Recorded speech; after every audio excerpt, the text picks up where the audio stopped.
আম্মা জান হযরতে আয়েশা সিদ্দিকা রাদিয়াল্লাহু তাআলা আনহা তিনি ইরশাদ করেছেন, নবীজি সাল্লাল্লাহু আলাইহি ওয়াসাল্লাম তিনি এই মাসে এত পরিমাণ রোজা রাখতেন, রোজা রাখা শুরু করলে রোজা রাখা শেষ করতেন না। আমরা মনে করতাম নবীজি সাল্লাল্লাহু আলাইহি ওয়াসাল্লাম যে রোজা রেখে যাচ্ছেন, মনে হয় এই মাসে আর রোজা ছাড়বেন না, এমন ভাবে উনি রোজা রাখতেন। নবীজি সাল্লাল্লাহু আলাইহি ওয়াসাল্লাম বলেন, রমজানুল মুবারকের পূর্বে শাবান মাস রয়েছে, শাবান মাসের পূর্বে তাৎপর্যপূর্ণ ফজিলতপূর্ণ মাস রয়েছে, যে মাসকে আল্লাহ পাক রজব মাস হিসাবে পাঠিয়েছেন। চারটি হারাম মাসের মধ্যে অন্যতম ফজিলতপূর্ণ একটি মাস হলো রজব মাস। মানুষ রজব মাসকে গুরুত্বের সাথে দেখে, রমজান মাসকে গুরুত্বের সাথে দেখে। মাঝখান থেকে ফজিলতপূর্ণ আরেকটি মাস হলো শাবান মাস। এই শাবান মাস মানুষের সামনে অতিবাহিত হয়, মানুষ বুঝে না, গুরুত্ব দেয় না। নবীজি সাল্লাল্লাহু আলাইহি ওয়াসাল্লামের আরেকটি হাদিসের মাধ্যমে পাওয়া যায়, আল্লাহর হাবিব সাল্লাল্লাহু আলাইহি ওয়াসাল্লাম বলেন, শাবান মাস এমন একটি মাস, আল্লাহ রাব্বুল আলামিন শাবান মাসে অসংখ্য অগণিত গুনাহগার ব্যক্তিদের মাফ করে দেওয়ার ঘোষণা দিয়ে থাকেন। সুবহানাল্লাহ।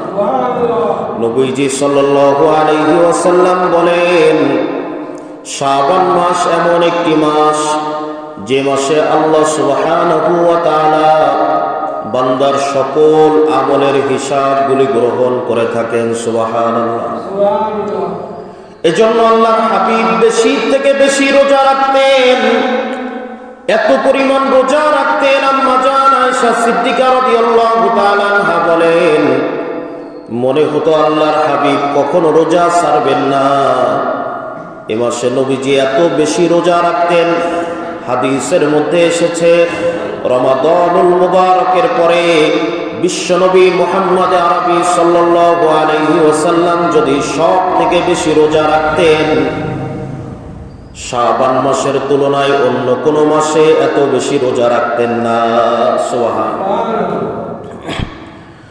অথচ শাবান মাসে আমি মুসলমান, উম্মতে মুহাম্মাদির উম্মত হিসাবে দাবি করেও একটা রোজাও রাখতে পারি না, দুইটা রোজাও রাখতে পারি না, তিনটা রোজাও রাখতে পারি না। রমজানুল মুবারকের পূর্বে এত পরিমাণ গুরুত্বপূর্ণ নেক আমল করে রোজা রেখেছেন আপনার আমার নবী, যে নবীর সুপারিশ ছাড়া আমাদের কখনো জান্নাতে যাওয়ার কোনো সম্ভাবনা নাই, যে নবীর সুপারিশ ছাড়া কোনো ব্যক্তি পুলসিরাত পার হতে পারবে না, যে নবীর সুপারিশ ছাড়া কোনো ব্যক্তি হাউজে কাউসারের পানি পান করতে পারবে না, যে নবীর সুপারিশ ছাড়া কোনো ব্যক্তি কোনো ধরনের নেক আমল করার পরেও পার হতে পারবে না। কিয়ামতের ময়দানে, কঠিন মুসিবতের দিনে, যেদিন সকল নবীগণ নিজেদের ইয়া নফসি ইয়া নফসি ইয়া নফসি করবে, আমার কি হবে, আমার কি হবে, আমার কি হবে, ওই দিন একমাত্র আপনার আমার নবী, বিশ্ব মানবতার মুক্তির দিশারি নবী রাহমাতুল লিল আলামিন জমিনে সেজদায় পড়ে থাকবেন, মাথা উঁচু করবেন না ততক্ষণ পর্যন্ত যতক্ষণ পর্যন্ত একজন উম্মতকে আল্লাহ পাক মাফ করে না দেয়, যতক্ষণ পর্যন্ত একজন কলেমা পড়নেওয়ালা মুসলমানকে নাজাত না দেয়, যতক্ষণ পর্যন্ত একজন উম্মতে মুহাম্মাদীকে জাহান্নাম থেকে নাজাত দিয়ে জান্নাতে না দেয়, ততক্ষণ পর্যন্ত আল্লাহর হাবিব মাথা উঁচু করবেন না। সুবহানাল্লাহ। আবার আল্লাহ তাআলা নবীজি সাল্লাল্লাহু আলাইহি ওয়াসাল্লামকে ডাক দিয়ে বলবেন, ও আল্লাহর হাবিব, আপনি মাথা উঁচু করুন, আমি আপনার সকল ফরিয়াদগুলোকে আজকে কবুল করে নিব। আপনি মাথা উঁচু করে আপনি আমার কাছে যে সুপারিশ করবেন, আমি আল্লাহ তাআলা আপনার ওই সুপারিশকে কবুল করে নিব। সুবহানাল্লাহ। নবীজি বলবেন, আল্লাহ বাংলাদেশের খুলনা অঞ্চলের রূপসা অঞ্চলের তিলক গ্রামের কিছু বাসিন্দা জাহান্নামী হয়ে গেছে, তারাও আমার উম্মত ছিল। আমি আপনার কাছে সুপারিশ করি তাদেরকে আপনি জান্নাত দিয়ে দেন। আল্লাহ পাক নবীর সুপারিশ ক্রমে গুনাহগার পাপিষ্ঠ ব্যক্তিকেও নাজাত দান করবেন। কিন্তু এক শ্রেণীর উম্মতকে নবীজি বলবেন, সোহকান দূর হও, আমি তোমাকে চিনি না, আমি তোমাকে চিনি না। সেদিন কি অবস্থা হবে ওই সমস্ত ব্যক্তিদের, যে ব্যক্তিদেরকে নবীর উম্মত হওয়া সত্ত্বেও আল্লাহর হাবিব সুপারিশ তো দূরের কথা, তিনি বলবেন আমি তোমাকে চিনি না। এটা কি আমাদের নেক আমলের কারণে? নেক আমলের কারণে না বদ আমলের কারণে? আমাদের বদ আমলের কারণে নবীজি বলবেন আমি তোমাকে চিনি না, সোহকান তুমি দূর হয়ে যাও। কঠিন ওই মুসিবতের দিনে আল্লাহর হাবিব যাকে পরিচয় দিবেন না, ওই ব্যক্তি কোনো অবস্থাতে কারো সুপারিশ ক্রমে কখনোই জান্নাতের ঘেরানো পাবে না।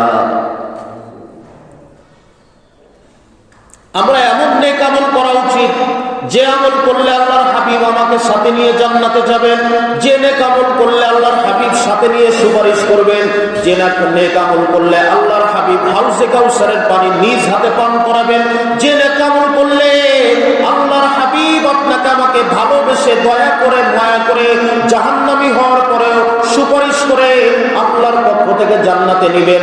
এই নেক আমল আমাদের করার জন্য প্রস্তুতি গ্রহণ করার মাস আসতেছে, মাহে রমাদানুল মুবারকের মাস। এই মাস এমন তাৎপর্যপূর্ণ গুরুত্বপূর্ণ মাস, যে মাস সম্পর্কে আল্লাহর হাবিব বলেন প্রত্যেকটি বান্দার প্রত্যেকটা নেক আমলকে আল্লাহ পাক রমজানুল মুবারকে সর্বনিম্ন 70 গুণ বেশি সওয়াব বাড়িয়ে দেয়। সুবহানাল্লাহ। সর্বনিম্ন কত? কথা বলেন কত? 70 গুণ। 70 গুণ, এটা তো কথার কথা বোঝানো হয়েছে। অন্য এক হাদিসের বর্ণনায় পাওয়া যায় নফলে ইবাদত করার কারণে আল্লাহ পাক বান্দাকে সুন্নাত পরিমাণ সওয়াব দান করেন। সুন্নাত নেক আমল করার কারণে ফরজ নেক আমল করলে যত বেশি সওয়াব হয়, আল্লাহ পাক বান্দার আমলনামায় ওই পরিমাণ সওয়াব দান করেন। এই মাসের মধ্যে এমন একটি মাস রয়েছে, এমন একটি দিন রয়েছে, এমন একটি সময় রয়েছে, যে সময়ের কারণে, যে দিনের কারণে, যে রাতের কারণে গোটা রমাদানুল মুবারককে আল্লাহ পাক দামি বানিয়ে দিয়েছেন। সুবহানাল্লাহ। এমন একটা দিন, এমন একটা রাত, এমন একটা সময় অন্য কোন মাসের মধ্যে আল্লাহ তাআলা দেয় নাই। এখন ওই রাত, ওই দিন, ওই সময় এত দামি হলো কেন? ওই রাত, ওই দিন সম্পর্কে আল্লাহর হাবিব বলেন, আল্লাহ রাব্বুল আলামিন রমাদানুল মুবারকের মধ্যে ওই রাতকে দেওয়ার কারণে, লাইলাতুল কদর নসিব হওয়ার কারণে গোটা রমজানকে দামি করে দিয়েছেন। আর লাইলাতুল কদরের রাতে ইন্না আনজালনাহু ফি লাইলাতুল কদর, লাইলাতুল কদরের রাতে আল্লাহ পাক কোরআনুল কারীমকে নাযিল করার কারণে গোটা রমজানুল মুবারকের মধ্যে লাইলাতুল কদরকে সব থেকে বেশি দামি করে দিয়েছে। কোরআন এমন এক কিতাব, এমন এক দামি কিতাব, অসংখ্য অগণিত আপনার আমার মেধায় ক্যালকুলেটরে যে সব পরিমাণ হিসাব করা সম্ভব নয়, এর থেকে বেশি ফেরেশতা আজমাইনদেরকে আল্লাহ পাক তৈরি করেছেন। এই সকল ফেরেশতার মধ্যে সব থেকে দামি ফেরেশতা হযরত জিবরাইল আমিন। জিবরাইল আমিন সব থেকে দামি হওয়ার পিছনে কারণ কি? জিবরাইল আমিন এমন দামি কিতাব কোরআনুল কারীমকে নবী সাল্লাল্লাহু আলাইহি ওয়াসাল্লামের কাছে বার্তা বাহক হিসাবে প্রেরণ করেছেন। সুবহানাল্লাহ। নবীজি সাল্লাল্লাহু আলাইহি ওয়াসাল্লাম সকল নবী রাসূলদের মধ্যে সব থেকে দামি হওয়ার কারণ কি? অন্য কোন নবীর উপরে আল্লাহ পাক কোরআনুল কারীমকে নাযিল করেন নাই, অন্য কোন নবীর উপরে আল্লাহ পাক কোরআনুল কারীমকে অবতীর্ণ করেন নাই, অন্য কোন নবী বা রাসূলের উপরে কোরআনুল কারীমের মতো শ্রেষ্ঠ কিতাবকে নাযিল করেন নাই। বিশ্ব নবী, আখিরি নবী মুহাম্মদ আরবি সাল্লাল্লাহু আলাইহি ওয়াসাল্লামের উপরে কোরআনুল কারীমকে নাযিল করার কারণে নবীজি সাল্লাল্লাহু আলাইহি ওয়াসাল্লাম সকল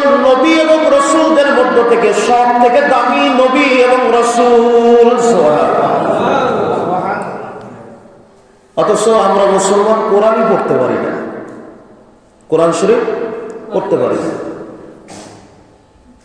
কত বড় কপাল পোড়া আমরা! কোরআনুল কারীমের একটা সূরার একটা আয়াত, একটা হরফ, একটা শব্দ, একটা হরফ নবীজি বলেছেন যে উম্মাত যখন পড়বে, যে উম্মাত যখন শুনবে, উভয় আমল নামায় আল্লাহ সুবহানাহু ওয়া তাআলা সর্বনিম্ন 10টি নেকি সাথে সাথে দান করে দিবেন। সুবহানাল্লাহ। আপনি যদি পড়েন বিসমিল্লাহির রহমানির রহিম, আমি পড়লাম, আপনারা শুনলেন। বিসমিল্লাহ লিখতে 19টি হরফ লাগে। কয়টি? কথা বলেন। এই 19টা হরফ যদি দরকার হয়, তাহলে বিসমিল্লাহ যখন লেখা হলো, আমি আপনি যখন পড়লাম, আমাদের আমল নামায় কত নেকি হয়েছে? 10 করে হইলে 190 নেকি। সুবহানাল্লাহ পড়বেন। 10 সেকেন্ড টাইম লাগছে।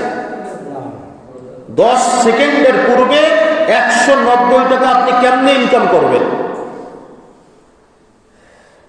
অথচ আখিরি জামানার পয়গম্বর মুহাম্মদ আরবি সাল্লাল্লাহু আলাইহি ওয়াসাল্লাম আল্লাহ পাকের কাছে ফরিয়াদ করলেন, ও রব্বে কাবার মালিক, আমার হায়াত কম, আমার উম্মতের হায়াত কম, যে হায়াতের কারণে আমার উম্মত দুনিয়ায় বসে অন্যান্য নবীদের তুলনায় নেক আমল কেমনে বেশি করবে?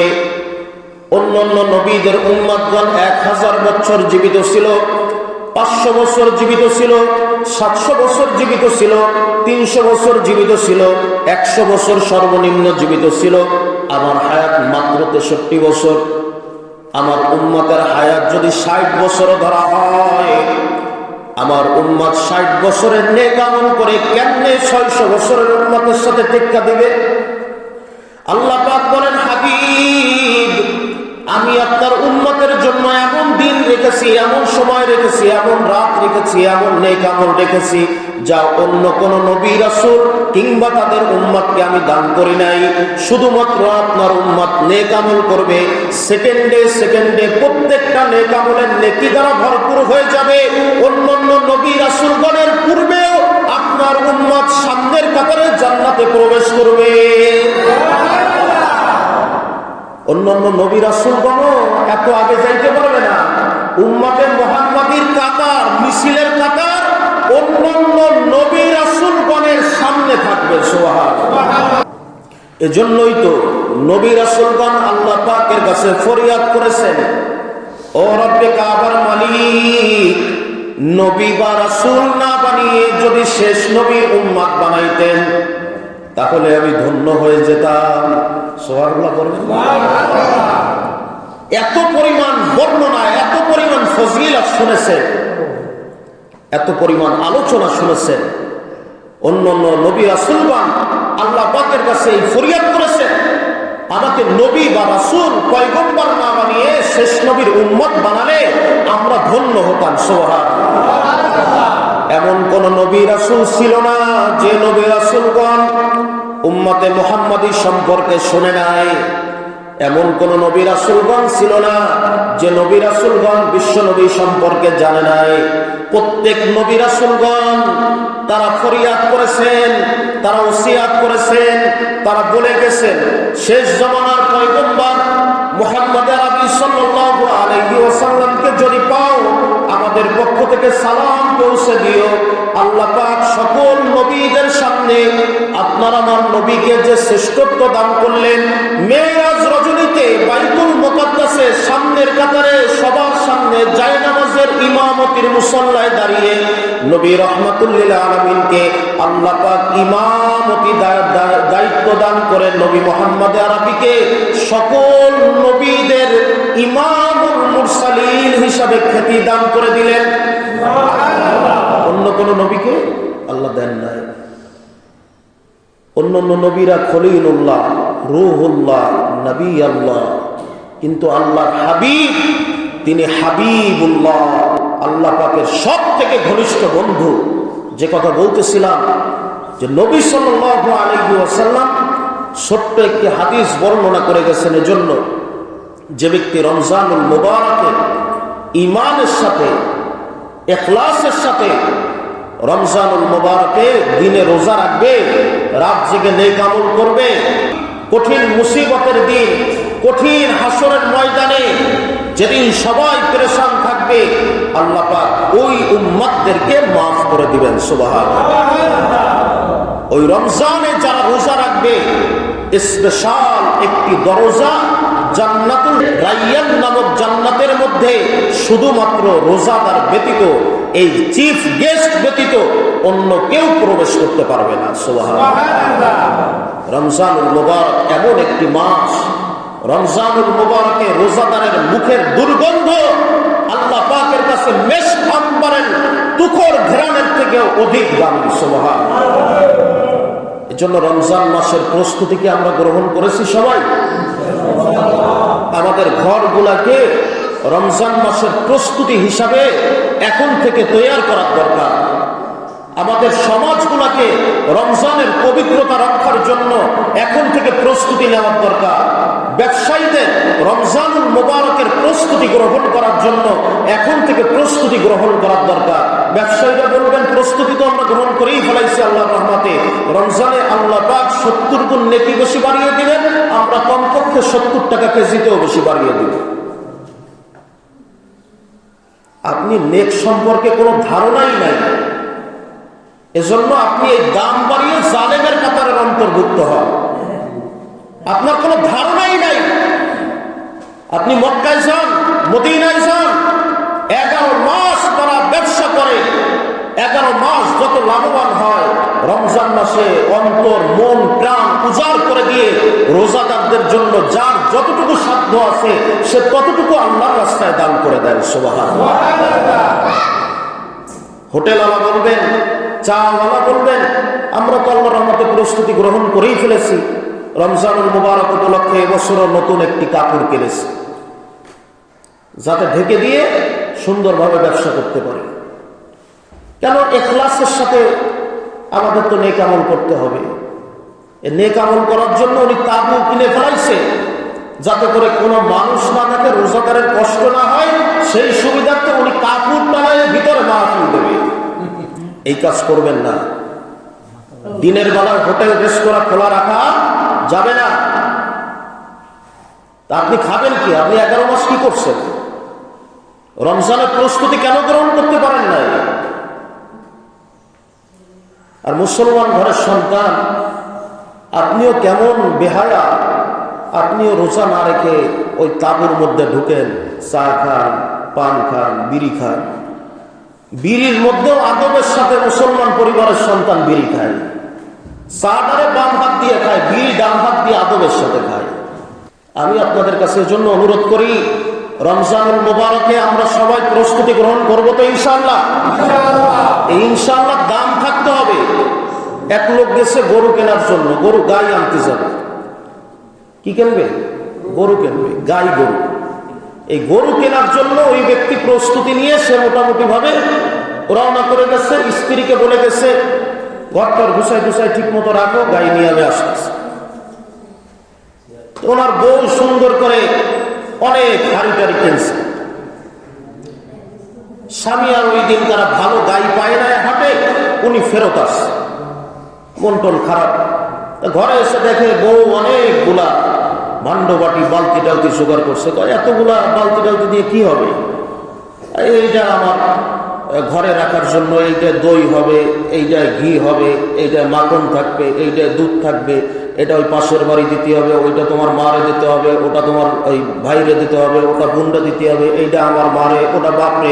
সব হিসাব টিসাব করে দেখছে একটা বালতি বেশি হয়ে গেছে। ওই বালতি দিয়ে কি হবে? লাস্টে ওই বউ অতিরিক্ত কিনে ফেলাইছে। উনি না পারে, উনি বলতেছে ওই একটা বালতি দিয়ে কি হবে, ওই একটা বালতি আমার বোনের বাড়ি পাঠাই দেবে। স্বামী স্ত্রী এবার দ্বন্দ্ব শুরু হয়ে গেছে।